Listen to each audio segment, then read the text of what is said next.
Thamarassery fresh cut സംഘർഷവുമായി ബന്ധപ്പെട്ടുള്ള കാര്യങ്ങളൊക്കെ പ്രേക്ഷകർക്ക് ഓർമ്മയുണ്ടായിരിക്കുമല്ലോ. ഈ താമരശ്ശേരി ഫ്രഷ് കട്ട് സംഘർഷത്തിൽ ഒരാൾ കൂടി അറസ്റ്റിലായിട്ടുണ്ട്. കരിമ്പാലക്കുന്ന് സ്വദേശിയായ അനീസിനെയാണ് താമരശ്ശേരി പോലീസ് അറസ്റ്റ് ചെയ്തത്. ഇതോടെ കേസിൽ പിടിയിലായവരുടെ എണ്ണം 23ആയി. അതേസമയം പോലീസ് കസ്റ്റഡിയിലെടുത്ത ലീഗ് നേതാവ് ഹാഫിസ് റഹ്മാനെ വിട്ടയച്ചു. രാഹുൽ KV വിവരങ്ങൾ നൽകും.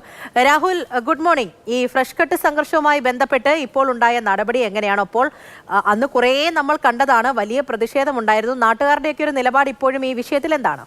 പൂജ, ലീഗ് പ്രാദേശിക നേതാവായ ഹാഫിസ് റഹ്മാനെയാണ് പോലീസ് കസ്റ്റഡിയിലെടുത്ത് വിട്ടയച്ചത്. അതായത് സമരസമിതിയുടെ ചെയർമാൻ, ഫ്രഷ് കട്ട് അറവ് മാലിന്യ പ്ലാന്റിനെതിരായ സമരത്തിന്റെ അത് നയിച്ചിരുന്ന ചെയർമാൻ UDFന്റെ സ്ഥാനാർത്ഥിയാണ്. ഈ സംഘർഷം പോലീസ് നടപടികൾക്കിടെ ബാബു കുടുക്കിൽ എന്ന ഈ സമരസമിതി ചെയർമാൻ വിദേശത്തേക്ക് കടക്കുകയായിരുന്നു. പിന്നീട് പോലീസ് ഇയാൾക്ക് വേണ്ടി ലുക്കൌട്ട് നോട്ടീസ് അടക്കം പുറപ്പെടുവിക്കുകയും ചെയ്തു. ഇതിനിടെയാണ് താമരശ്ശേരി പഞ്ചായത്തിലെ 11ാം വാർഡിൽ UDF സ്ഥാനാർത്ഥിയായി ബാബു കുടുക്കിൽ നാമനിർദ്ദേശ പത്രിക സമർപ്പിച്ചത്. സ്ഥാനാർത്ഥി നേരിട്ടെത്തിയല്ല, ലീഗ് നേതാക്കളാണ് അദ്ദേഹത്തിന് വേണ്ടി ഈ പത്രിക സമർപ്പിച്ചിരുന്നത്. അതായത് ലുക്കൌട്ട് നോട്ടീസ് നിലനിൽക്കെ പോലീസ് അന്വേഷിക്കുന്ന ഒരു പ്രതി ഇങ്ങനെ നാമനിർദ്ദേശ പത്രിക സമർപ്പിക്കുകയായിരുന്നു. ഈ ഹാഫിസ് റഹ്മാനാണ് ബാബു കുടുക്കിലിന് വേണ്ടി നാമനിർദ്ദേശ പത്രിക സമർപ്പിച്ചത്. അതുകൊണ്ടാണ് അദ്ദേഹത്തെ കസ്റ്റഡിയിലെടുത്ത് പോലീസ് വിശദമായി തന്നെ ചോദ്യം ചെയ്തത്. ബാബു കുടുക്കിൽ എവിടെയാണ് എന്നുള്ള ചോദ്യമാണ് പോലീസ് പ്രധാനമായും ചോദിച്ചിരുന്നത്. ഏതായാലും നിർണായകമായ വിവരങ്ങൾ ചോദ്യം ചെയ്യലിൽ ലഭിച്ചു എന്നാണ് അന്വേഷണ സംഘം പറയുന്നത്.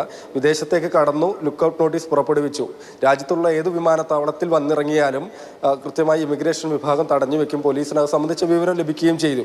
അപ്പോൾ അത് ഒഴിവാക്കുന്നതിന് വേണ്ടി നേപ്പാൾ എത്തി അവിടെ നിന്ന് രാജ്യത്തേക്ക് വരികയും പിന്നീട് കോഴിക്കോടേക്ക് ബാബു കുടുക്കിൽ എത്തുകയും ചെയ്തു എന്നുള്ള വിവരമാണ് പോലീസിന് ലഭിച്ചത്. നാമനിർദ്ദേശക പത്രിക സമർപ്പിക്കണമെങ്കിൽ രേഖകൾ അറ്റസ്റ്റ് ചെയ്ത് നൽകേണ്ടതായിട്ടുണ്ട്. അപ്പോൾ കോഴിക്കോടുള്ള ഒരു ഗസറ്റഡ് ഓഫീസർക്ക് മുൻപിലെത്തി രേഖകൾ അറ്റസ്റ്റ് ചെയ്തു എന്നുള്ളതാണ് ഈ ചോദ്യം ചെയ്യലിൽ പോലീസിന് ലഭ്യമായിട്ടുള്ള വിവരം. രാഹുൽ KV ആണ് വിവരങ്ങൾ നൽകിയത്. താമരശ്ശേരി ഫ്രഷ് കട്ട് സംഘർഷവുമായി ബന്ധപ്പെട്ട് ഇങ്ങനെ ഓരോ നടപടികളും മുന്നിലേക്ക് പോവുകയാണ്. ശരി രാഹുൽ.